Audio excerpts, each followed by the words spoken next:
if I were to observe a non-dualist and a dualist, as you're using the expression, what practical differences do I see in the life of a non-dualist? Are his relationships different? Does he have a different job? Does he have different habits? Does he live in somewhere different? Does he look different? Tell me how this makes a difference to your life or the life of any of your...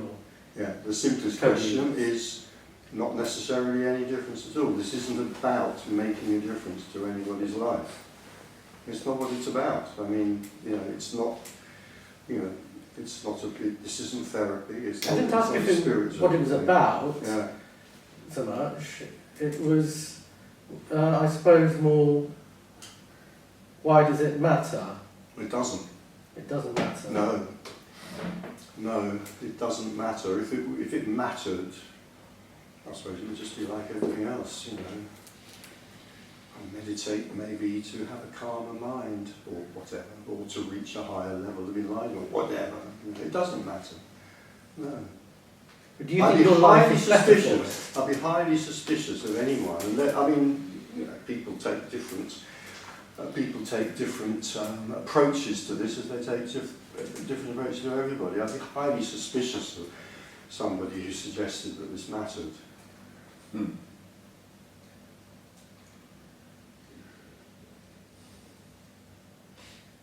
This is, I think I've already introduced this phrase, I can't quite remember. This is, what I would call the mystical apprehension. It's way beyond the sort of stuff that matters. It's why mystics are so damn difficult to understand and also quite annoying in a way. A quote from my favourite medieval mystic came to me this morning, which kind of shoots the ground from underneath me and anybody else that talks about this immediately.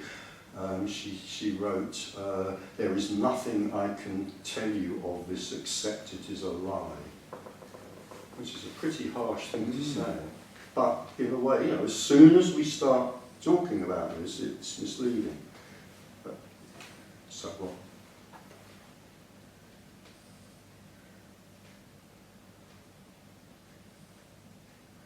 So there isn't anything, in what we consider to be, the kind of normal sense, there isn't anything on offer here.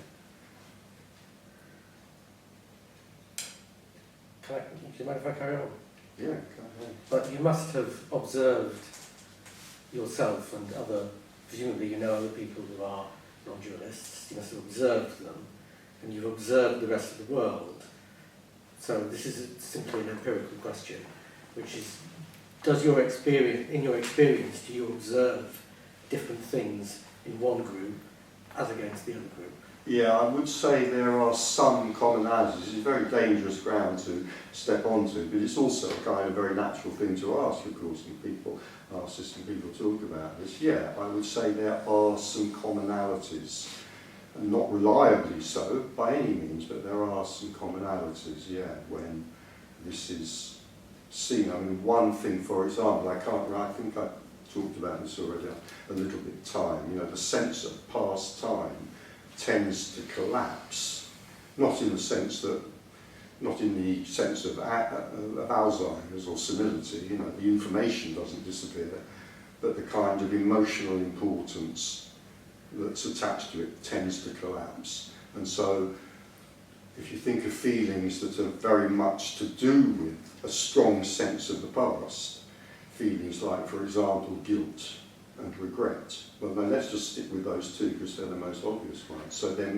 if the sense of the reality of the past collapses, that might well take or reduce, they might take away or reduce the sense of guilt or regret about things which I have apparently done in the past or others have apparently done to me. So resentment, for example, there's another feeling that might reduce or collapse. So yeah, there are commonalities, but there are no rules.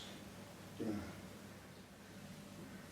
But as there's nothing that the apparent individual can do to bring this about, if somebody is wrestling with guilt and regret about the past, it kind of makes sense to, you don't deal with that by going to something like happening. It may not happen, but you don't deal with that by going to non-duality meetings. If it's really, really troublesome, then maybe a decent psychotherapist or something like that.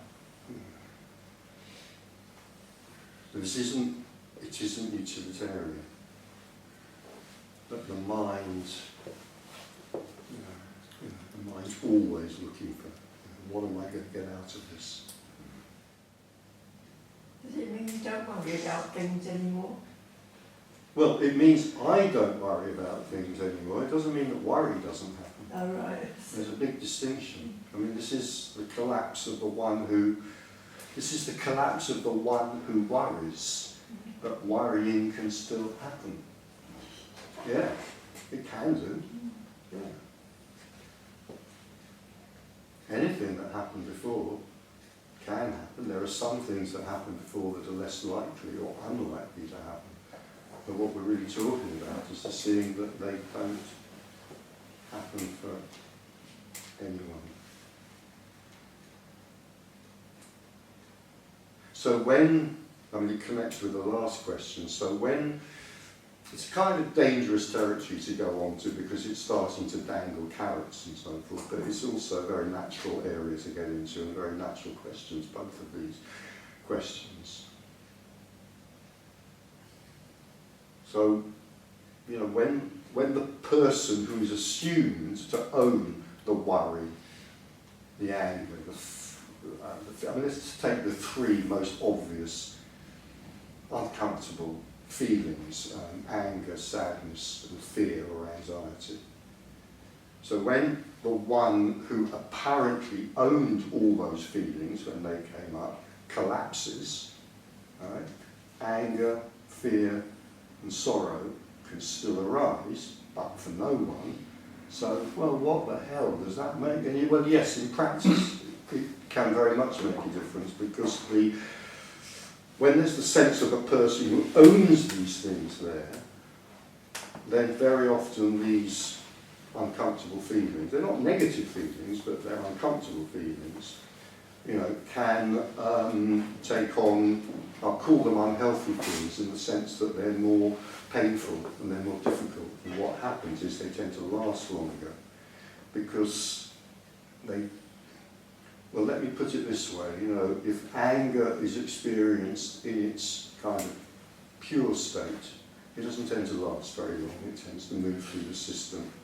It's gone. If sadness is experienced in its pure state, air quotations, and the same thing, it tends to process itself. It will last however long it lasts, but it tends to process itself.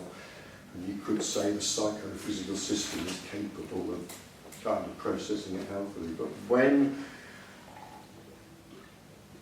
I've stopped because I'm looking for the right term, I'm not going to come up with it, so I'll just say that when the neurotic character is there, then it tends to prevent these feelings being processed in this kind of natural and fairly simple way. In two ways. One, it suppresses the full force of the feeling. So anger suppressed becomes, for example, irritation. Fear suppressed becomes, for example, anxiety. Right? One of the major differences between anger and fear on the one hand, irritation and anxiety on the other, is that irritation and anxiety both tend to last for a great deal longer. You could be anxious for days, weeks, months, or even years. It's unlikely you can be fearful for that time. You can be irritable. Most of us probably know somebody who's been irritable for the last 20 years. You probably won't know somebody who's been angry for the last 20 years. It's too tiring. You can't do it. So that's one thing that happens. The neurotic person tends to turn natural feelings into something that hang around for longer and are much more difficult to process.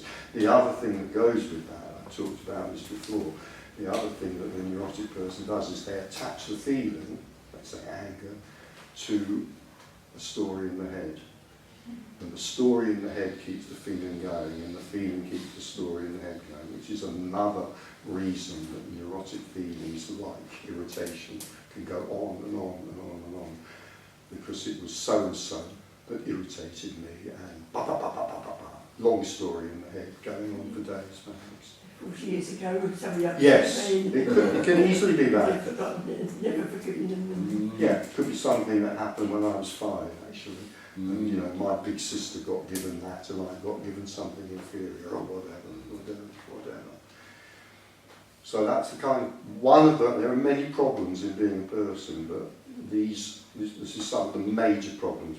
We tend to hang on to feelings, we tend to turn them into what some people call pseudo feelings, or natural feelings are turned into pseudo feelings, and then this story in the head, which eventually we go to a psychotherapist and we pay hundreds and hundreds and hundreds of pounds to try to process it. That thing will just go.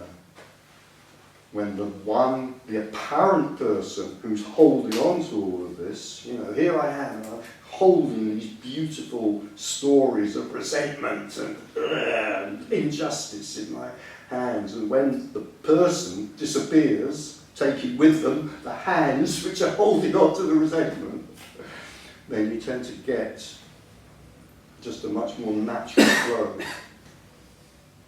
of feelings, which might include anger, might include fear, might include sorrow, might include hopefully joy and love. There's just a much more natural flow. So they arise and they're processed, and they arrive and they're processed. Because they're natural to animals, aren't they? Yes, Fear of course. and Yeah, basic. absolutely. Yeah. Basic. Yeah, but cats by and large don't get neurotic about their fears.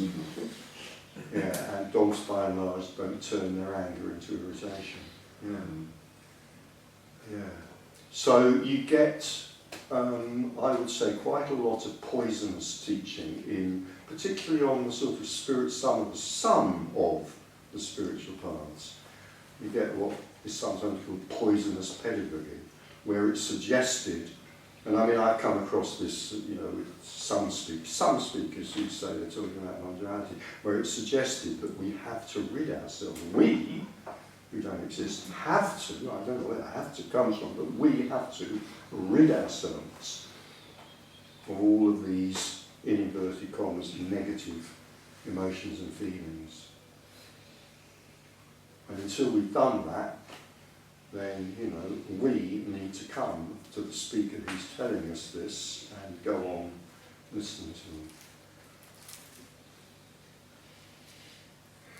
Because they have arisen to this state where no such negative feelings possibly arise. Well, no, they haven't, but, it's a good story. And it's a kind of, it's very much part of the kind of, some of the stories of the spiritual kind. Some of them. I did read an account of a particular Buddhist teacher whose wife died, and he said, okay, he was upset that he died, but in a way he wasn't so upset as he would have been had he not realised non-duality. Yeah, well, yeah, I mean, in a way, in a sense, that may be, I don't know exactly obviously what they were suggesting, but that may be what we're talking about here, that there is something in the, I don't even want to call it transformation, even that doesn't fit, but there is something in the seeing of this that does, if you like, return us to a more natural state in which things like, let's assume in this case, wife died, let's assume sorrow, who knows, but let's assume sorrow. So it returns us to a kind of more natural state where this simply gets processed. I've often quoted, I can't remember now which Zen master it was that said even in the greatest yogi, joy and sorrow still arise. And then another one who said, no one knows sorrow like a Zen master. Which I can kind of relate to, because what this does, it removes, if you like, I mean that neurosis that we carry is also kind of like a defence against what we might think of as the patterns of life. So when that's gone, when there's that sort of return to living in the natural state, then as I've already said something, everything is more raw, including sorrow. So why not? In fact, we would expect in a way no one knows sorrow like a Zen master, and even in the greatest yogi, joy and sorrow still arise. Yeah. I think the Buddhists would say that no self has to be apprehended via, or well, they would say that certain exercises will get you to the apprehension of no self. Yeah, they like would. meditation or come out. Yeah, a lot of them would. A lot, yeah.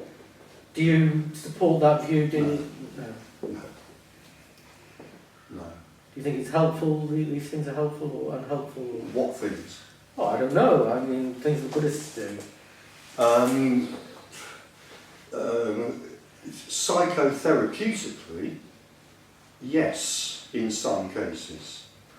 Yeah, I think some Buddhist practices are good therapy for some people.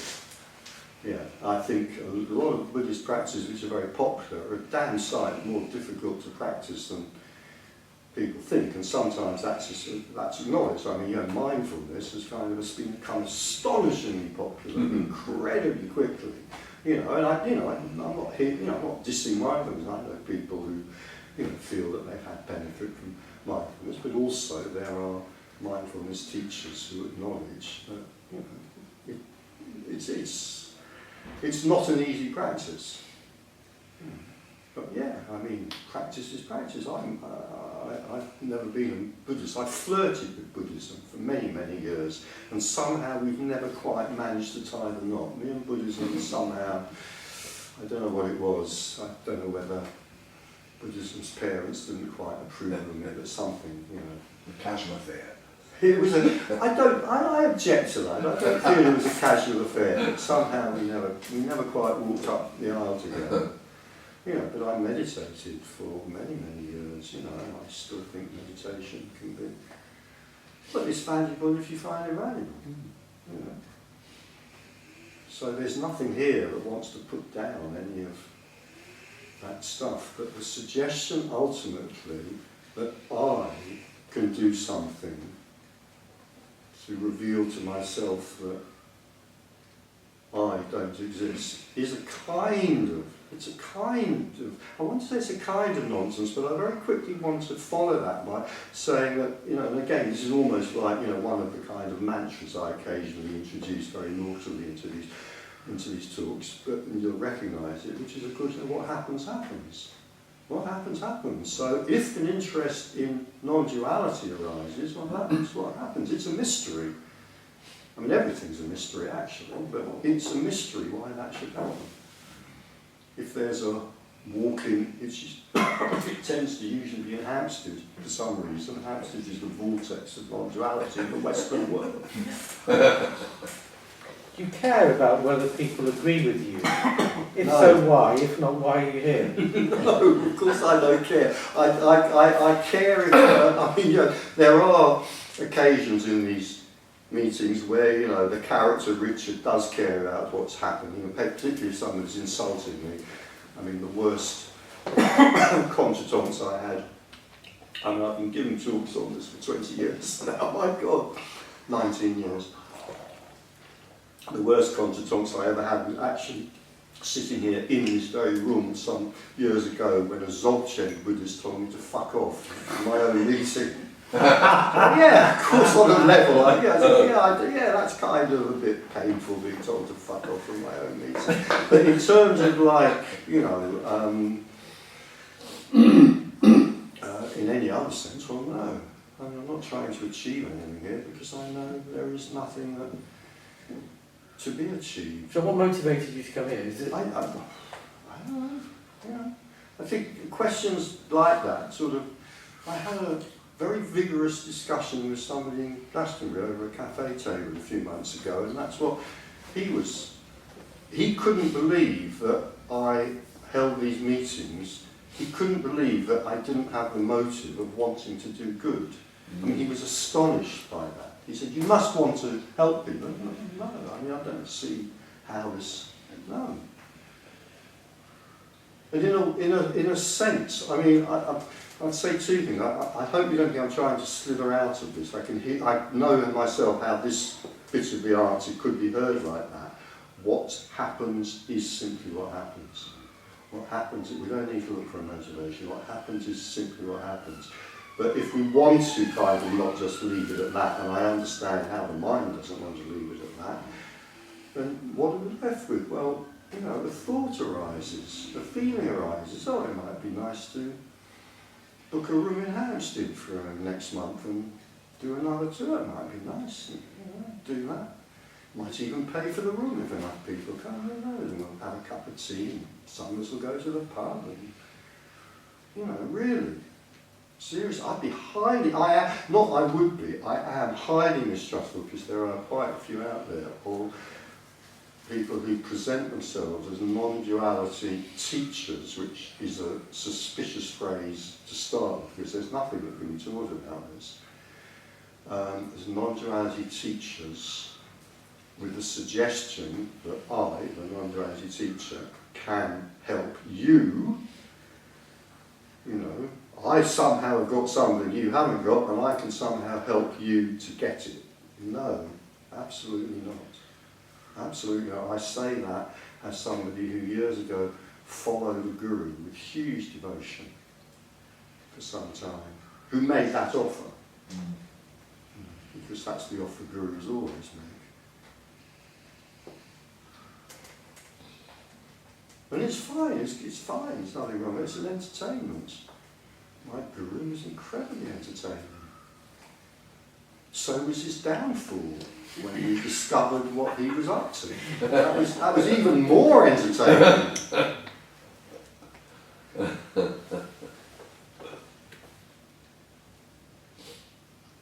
The cosmic entertainment. This is the cosmic entertainment. I don't know whose phrase that is, but it's a good phrase.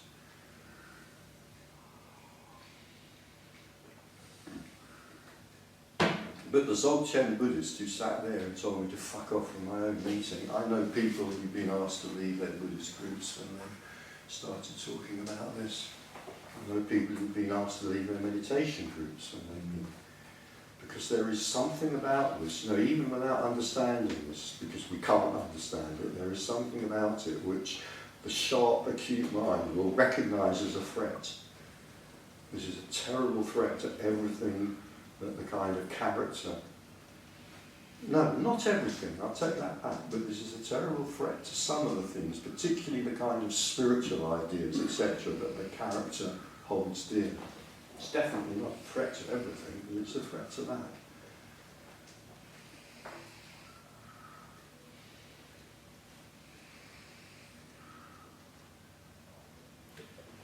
Would you say going to meet Tony Parsons helped, or would this have happened anyway, whatever happened? So 2 questions. Would I say going to Tony Parsons and say, no, of course not. Of course not. And I mean, if I did say that and he saw the video, he's probably, what's it called? You know, when you get thrown out of the non-duality church. So no, of course not. What was the second bit? Would this have happened anyway, whatever happened? Yeah, it can't be answered, because what happens is what happens. It's an impossible question to answer. What we can do is we can look around at the apparent mass and mess of chaos that goes on, and what we notice is that sometimes there are apparent people who do stuff like this. They walk up hills in Hampstead and they do other stuff with there, but an awakening happens, and there are others who do stuff like this and awakening doesn't happen. And there are apparent characters out there who do nothing about this and have never even heard the word non-duality, and awakening happens. And then there are others where it doesn't happen. There are no rules. There are no rules. We go to a Tony Parsons meeting, or we go to John Lewis and buy a kettle, and awakening may or may not happen in either case. It's maddening for the mind. It's particularly maddening for the mind's sense of justice, which is a very, very, very deeply held, evolved sense.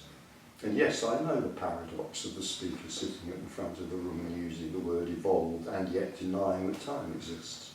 Yeah, it's a paradox.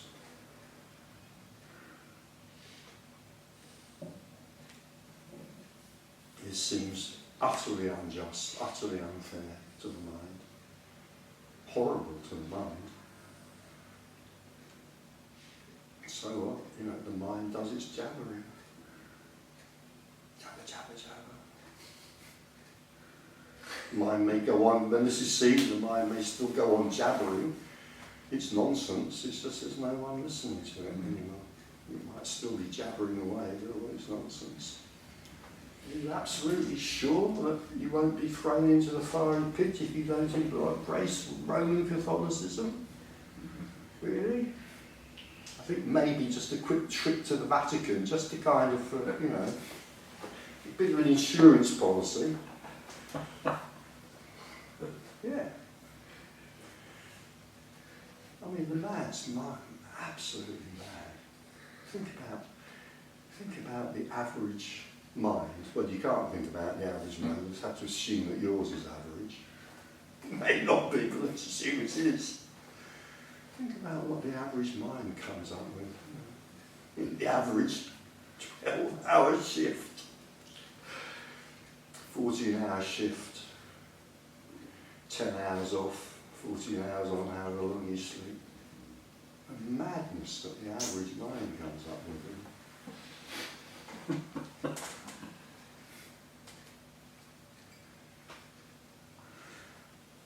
I know how I can make my life work. I'll have another bottle of vodka.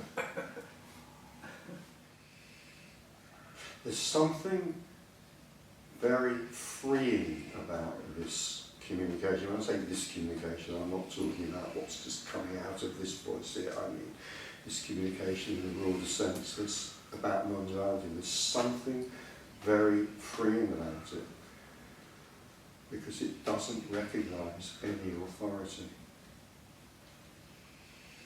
And I quote it, I can never remember where this is from, I can never remember the exact quote, but I think it's there's something of the wind of freedom blowing through Advaita. It's a wonderful quote. Mm-hmm. And I think there's quite often, or at least sometimes, a recognition of this when someone comes to this for the first time. They may be baffled by it, they may be angered by it, they may be frustrated by it, all of those things. But there's sometimes that, nevertheless, that relief, that recognition of the freedom of this compared to, particularly if, like me, they were a spiritual seeker,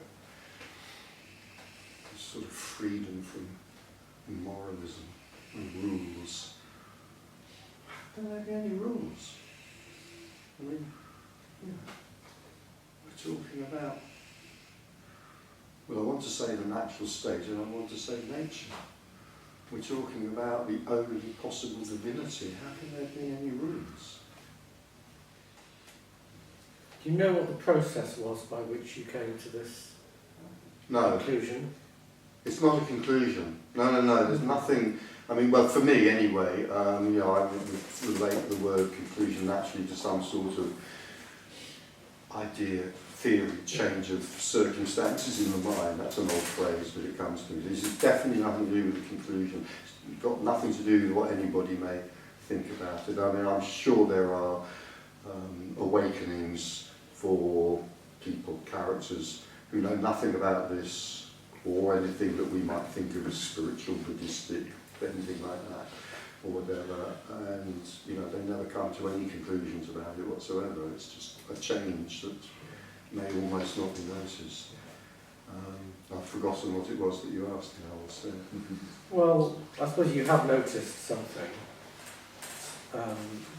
because you're now in a position to convey that something to a group of people in Hampstead. So what's the story, even if it's not a process, which leads up to us being here? Yes, story is a good word for it. So what was the question about the story? Sorry. Well, there's a story behind Yeah. what it is that we're doing, what it is that you've been saying today to us. You mean a sort of biographical story? Well, I'm trying to couch this in terms that you won't be able to avoid. Yeah. In the past and now, finally. Yeah. So at some point in the past, Yeah. you would not have been in a position in which you would have Yeah. conveyed this. This event you would have been able or willing or to do what you've done today, whatever that thing might be. Yeah. And now you are. Yeah. And so something has happened in that intervening period. Yeah. What is that? Well, this is the point at which I get the opportunity to throw in. I could almost have paid you to ask me that. This is the point at which I get to throw in. I've written a whole fucking book about that, actually. It's very good, extremely funny, and you can buy it for about 10 quid. It's a real bargain on Amazon. And if you buy a copy of it, I think I get half a cup of coffee out of it. Something like that. It's called Confessions of a Seeker, since you look as if you might ask me that. And yeah, as a sort of in conventional terms, yeah, something happened at the age of 30, I think probably triggered by a major and not particularly pleasant acid experience, which sort of set these feet unexpectedly on what might conventionally be called a spiritual path, which started with, how long have you got? You know, started with transcendental meditation, moved on to following a very charismatic guru for 3 years. He turned out to be a charlatan. Wonderful. I very much approve of following charlatans, because by and large, my experience has been that you learn more from following a charlatan than a saint. I've had close relationships with at least 2 charlatan teachers in my journey, and I've certainly learnt a lot more from them than from any saint I ever met. So yeah, hopeless disillusion when the guru was caught out in the many ways he was caught out, broken heart like many other followers, and then after that just kind of freewheeling, as it were, through, you know, nothing ever stuck after that, but meditation, Buddhist groups, a hell of a lot of transpersonal sort of psychotherapy and, you know, encounter, you know, all of that sort of stuff, all of that good excellent stuff, all of which, you know, it's like Brisbane, blah, blah, blah.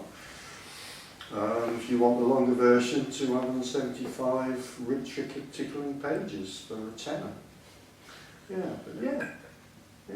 And it's kind of, again, it's like an insult for the mind, you know, to sort of sit here and say, yeah, and ultimately, you know, when there's the kind of collapse we're talking about here, it seems that that is really irrelevant.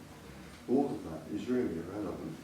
And that's kind of an insult to the mind until then we start talking to other characters where this is happening, and we start meeting characters who really did none of that, and nevertheless this opening happened. And then very occasionally, and I think it is really, really rare, but occasionally you meet characters where that process of kind of distilling out from oneness into being a separate person as a child never really happened. And so they've always had this apprehension. And I've come across one or 2 people. I had a very close friend for some years who I would say was like that. And, you know, there was always, or very, very early on, as a very young child, there was the seeing that this is a play, it's a dream, it's Maya, as the yogic philosophies call it. It's a play. I mean, I think you can take that both ways. It's like a play in the sense of it's well, for some people it's Hamlet, for some people it's As You Like It, depending on whether you enjoy life as comedy or tragedy. I enjoy it much more as tragedy, and that's just my particular character. So it's a play in that sense, or we can take it as a play as in it's a game. It's children playing. Except quite often I do understand that it doesn't feel like that quite often. Yeah, I acknowledge that. But I think, you know, there's a reason why it's described like that in what, as far as we know, is the kind of original statement of this philosophy in India. Muktananda, who was another kind of major guru who got pretty comprehensively sort of revealed as a bit naughty, but after he died, he managed to, his reputation managed to survive until after he was dead. And then it all came out. The secret tunnel to the women's dormitory, that sort of thing. He wrote an autobiography, didn't he, called Play of Consciousness. Play of Consciousness. This is the play of consciousness. This is the play of oneness. This is nothing happening. You said about a grandchild. Yeah. That just happened. I've got 2 grandchildren. The older one is 3.5, and the young one is just 1. And it's just been fascinating to me. I've got 3 daughters, so becoming a granddad and just watching that transition over the 3.5 years of the older one, hitting the 2s and that establishment of the character. Yeah. And then at the moment, the little one, who's just a year, the character's not established. There's 1 or 2 of the elements there, but that just, you say about the overcoming the emotions and the upset sometimes about the simplest thing, and how quickly it vanishes when it's not held on to by the mind. It's just amazing. And then bang, gone. That's right, yes. Bang, gone. And we were all like that, presumably, in our lives. And the one who's 3.5, there's the real start of trying to figure it out and trying to make it right when something happens, already. And it's a fascinating. It's amazing. Oh. Yeah, he has a sister who's just over 3 and a quarter. Oh, right. Absolutely. It's fascinating to watch the personhood develop. Yes. And then seeing her with him when he was born, and she's sitting there, and she could be 35. Right. She's 3 and a bit, and it's like, this is my baby. The other fascinating thing I find about them when they arrive, and I just throw this in, it's not really anything to do with what we're talking about, or maybe it has, is that when they arrive, it seems to me, well, the ones I've seen arrive, or very shortly after they've arrived, they're absolutely just looking out like little Buddhas. It's like, they know everything, absolutely everything.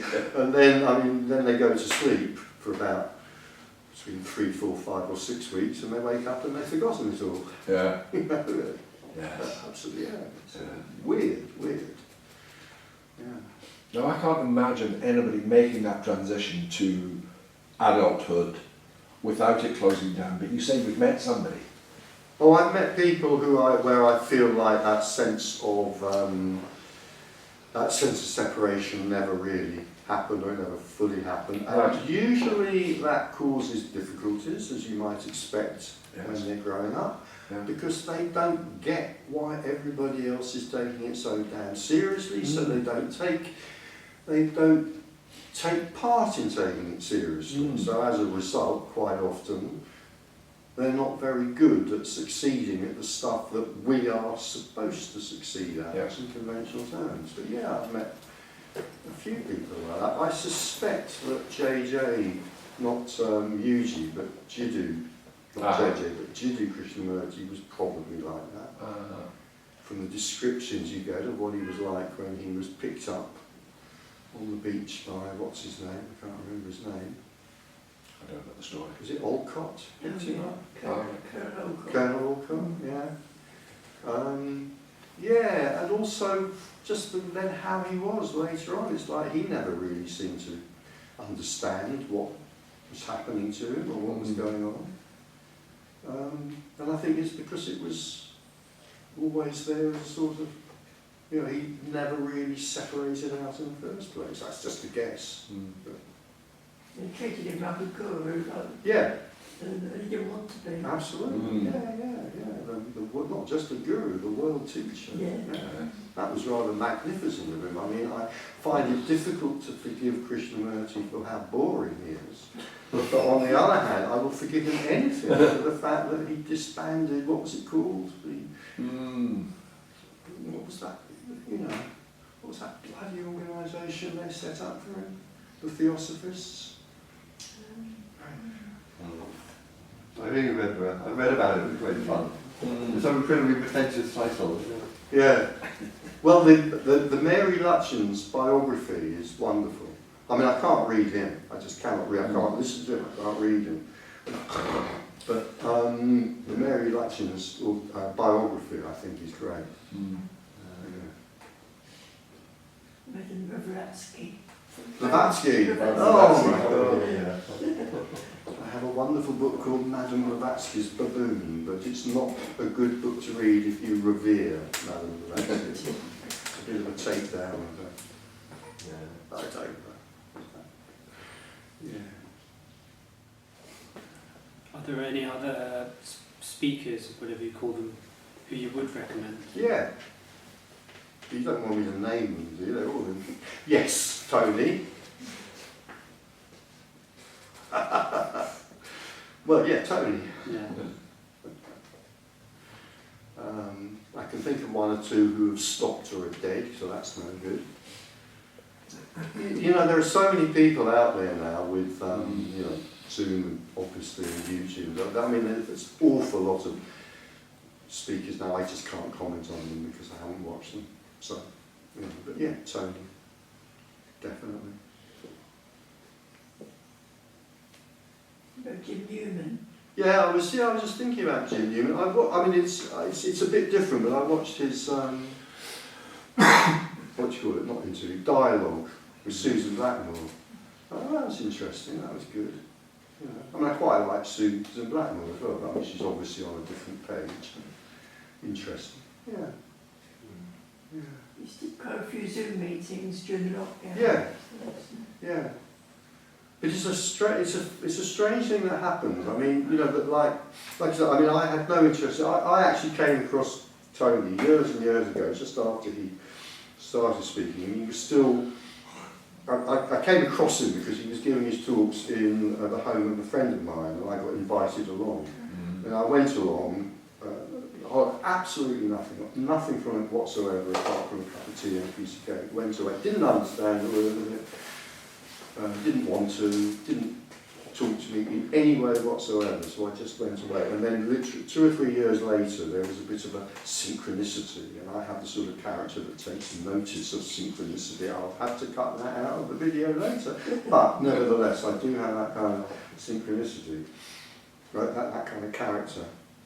And I found myself in Hampstead, when he was there again. I mean, to be honest, I've been invited there partly. I've been invited by a friend who told me there'd be drinking and partying with a nice group of people afterwards. That's partly why I was there.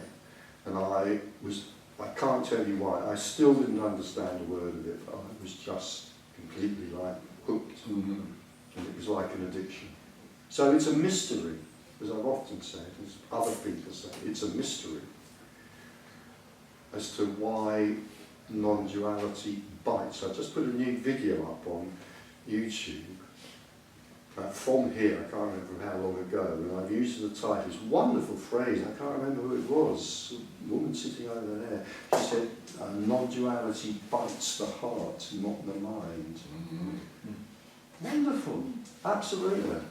So who knows, you know, why non-duality bites the heart? And I've often quoted, you know, Ramana Maharshi's phrase is a different way of putting it. You know, your head is in the tiger's mouth. You go to a non-duality meeting, nothing. The tiger is still purring in the corner. You know, eating the remains of a cow or something. It's not interested in you. You go to another non-duality meeting and bang, the tiger's got you. So, Ramana Maharshi, your head is in the tiger's mouth. And then so we can then add to that, well, a tiger is a bloody sight stronger than you are. So once your head is in the tiger's mouth, you will go where the tiger drags you. If you ever thought you had free will, which of course you didn't, because there was never a you to have free will, but if you're in the frame of mind of thinking, I'm a me and I have free will, well, just wait till the tiger bites you. See how much your free will is worth then. But then you go where the tiger drags you. So in my case, as with other people's case, the tiger decided to drag me every month up the hill Yeah, so for some reason the tiger liked travelling on the northern line from town across the Amsterdam. Who knows? It's just mad. You know, you cannot. Any attempt to rationalise this is absolutely hopeless. Oh, it was my golden karma from my many previous lifetimes that has brought me to this wonderful place. Or whatever. Just. Good story. Have a story if you want to, who cares? Have a story, but they're all nonsense. And it's tea time, which is not nonsense. So we can press the red button now.